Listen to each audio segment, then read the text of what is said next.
இன்று மாற்றத்தின் நாள். மாற்றம் உண்டு. ஆச்சரியமான தேவனுடைய அற்புதமான பரிசுத்த நாமத்திற்கு மகிமை உண்டாவதாக. மாற்றம் உண்டு என்கிற இந்த அனுதின தியானத்தின் மூலமாக உங்களை சந்திக்கிறதுல எனக்கு மிகுந்த சந்தோஷம். ஆண்டவரும் இரட்சகருமாகிய இயேசுவின் நாமத்தில் உங்களை வாழ்த்துகிறேன். சுகமாயிருப்பேன் என்று விசுவாசிக்கிறேன். ஆண்டவர் உங்களோடு கூட இருந்து நடத்தி வருகிற தம்முடைய ஆச்சரியமான பாதைகளுக்காக கர்த்தருக்கு ஸ்தோத்திரம் உண்டாவதாக. 111ஆம் சங்கீதம் 2வது வசனம், Sam's chapter 1:11-2.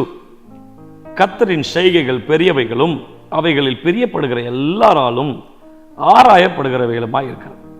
Great are the works of the Lord, studied by all who delight in them. கர்த்தர் எதை செய்தாலும் தம்முடைய காரியங்களை பெரியவைகளாய் செய்கிற தேவன். காரணம், அவர் பெரியவர். கர்த்தர் பெரியவர். அவருடைய கிரியைகள், அவருடைய செய்கைகள் பெரியவைகளும்.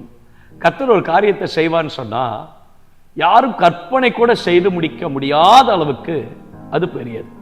ஆகவேதான் தேவனுடைய வசனங்களையும் வார்த்தைகளையும் இன்றைக்கும் அநேக வேத வல்லுநர்களும் பரிசுத்தவான்களும் ரிசர்ச் பண்ணிக்கொண்டே இருக்கிறார்கள். காரணம், இந்த வேத வசனத்தில் இருக்கக்கூடிய மேன்மையும் மகத்துவங்களும் அத்தனை ஆயிரங்கள், லட்சங்கள், கோடிக்கணக்கானவைகள் கற்பனை கூட செய்து முடிக்க முடியாத அளவுக்கு நம்முடைய வாழ்க்கையில் பெரிய காரியங்களை செய்கிற ஆச்சரியமான ஒரு ஆண்டவர். அவருடைய செய்கைகள் பெரியவைகள். அதை உபாகமத்தில் எழுதும் போது ரொம்ப அழகா எழுதுகிறார். 10ஆம் அதிகாரத்தில் 21-22, அவரே உன் புகழ்ச்சி, உன் கண் கண்ட இந்த பெரிய பயங்கரமான காரியங்களை உன்னிடத்தில் செய்த உன் தேவன் அவரே. உன் பிதாக்கள் 70 பேராய் எகிப்துக்கு போனார்கள், இப்பொழுதோ உன் தேவனாகிய கர்த்தர் உன்னை திரட்சியில வானத்தின் நட்சத்திரங்கள் போலாக்கினார். போனவர்கள் 70 பேர் இன்றைக்கு பறந்து விரிந்து பரவி கிடக்கிறார்கள். கர்த்தர் திரும்ப கொண்டு வந்தார். உள்ளே போகும்போது 70 பேராய் போனார்கள். யாக்கோபின் குடும்பம் எகிப்துக்குள்ளிருந்து வெளியில வரும்போது திரட்சியாக நீங்கள் பார்த்த இந்த பெரிய காரியம், கர்த்தர் செய்த பெரிய காரியம். இது நம்முடைய கற்பனை கூட எட்ட முடியாத காரியம். அப்படி என்றால் கர்த்தர் திரும்ப கொண்டு வரும்போது பெரிய காரியத்தை செய்வோம். திரும்ப வருதல் உண்டு, நம்முடைய வாழ்க்கையில உண்டு. அதுதான் 126ஆம் சங்கீதத்தில் ரொம்ப அழகா எழுதுகிறார். சீயோன் சிறையிருப்பை திருப்பும் போது 4வது வசனம் சொல்லுது, தெற்கத்தி வெள்ளங்களை திருப்புவது போல எங்கள் சிறையிருப்பை. கடைசி வசனம் சொல்லுகிறது, அள்ளித்தூவும் விதை சுமக்கிறவன் அழுது கொண்டு போகிறான், ஆனாலும் தான் அறுத்த அரிகளை சுமந்து கொண்டு திரும்பி வருவான். போகும்போது தூவி கொண்டு போனவன் திரும்ப வரும்போது சுமந்து கொண்டு வந்தான். நான் ஒரு காரியம் சொல்லட்டுமா? இன்றைக்கு தீர்க்கமான வார்த்தையை உங்களுக்கு சொல்லுகிறேன்.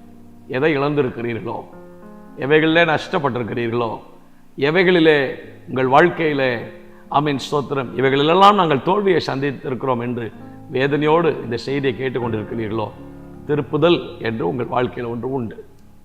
திருப்புதல் என்று ஒன்று உண்டு. கர்த்தர் திரும்ப அளிக்கும் போது தூவி கொண்டு போவதற்கு அல்ல, சுமந்து கொண்டு வரத்தக்கதாக 70 பேராய் போனவர்களை திரட்சியாய். கர்த்தருடைய செய்கைகள் பெரியவைகள், அது ஆச்சரியமானவைகள், அநேகராலும் அது ஆராயப்படக்கூடியவைகள். இன்றைக்கு தேவன் இந்த வருஷத்துல, இந்த மாதத்துல உங்கள் வாழ்க்கையில செய்யும் காரியங்கள் அநேகரால் அது ஆராயப்படக்கூடியவைகளாக கர்த்தர் செய்து கர்த்தர் தம்முடைய நாமத்தை மகிமைப்படுத்துவார். சோர்ந்து போக வேண்டாம், தைரியமாயிருங்கள். தேவனே, இயேசுவின் நாமத்தினால, what a great God you are, how awesome you are. எத்தனை ஆச்சரியமான தேவன். உங்களுடைய செய்கைகளை விவரிக்க சொல்லவே முடியாதப்பா. அவ்வளவு மகத்துவமான கிரியைகளை, அவ்வளவு ஆச்சரியமான காரியங்களை எங்கள் வாழ்க்கையில செய்திருக்கிறீர். அதை நாங்கள் நம்பி விசுவாசிக்கிறோம். 70 பேராய் போனவர்களை திரட்சியாய் திரும்ப வரப்படினவர், தூவி போனவர்களை சுமந்து கொண்டு வரப்படினவர். உங்களுடைய பிள்ளைகளுக்கு காரியங்களை திரும்ப அளிக்கும் போது நிறைவான பலனாக, நிறைவானவர் வரும்போது குறைவானது ஒளிந்து போகும், குறைவான எல்லாம் ஒளிந்து போகட்டும். தேவ கரத்தில் தாழ்த்துகிறோம். இயேசுவின் நாமத்தில் ஜெபிக்கிறோம் ஜீவனுள்ள பரமபிதாவே, ஆமென். May God bless you. God will be with you. தைரியமா இருங்க, சோர்ந்து போக வேண்டாம். ஆண்டவர் உங்களோடு கூட இருந்து உங்களை நடத்துவார். ஆமென்.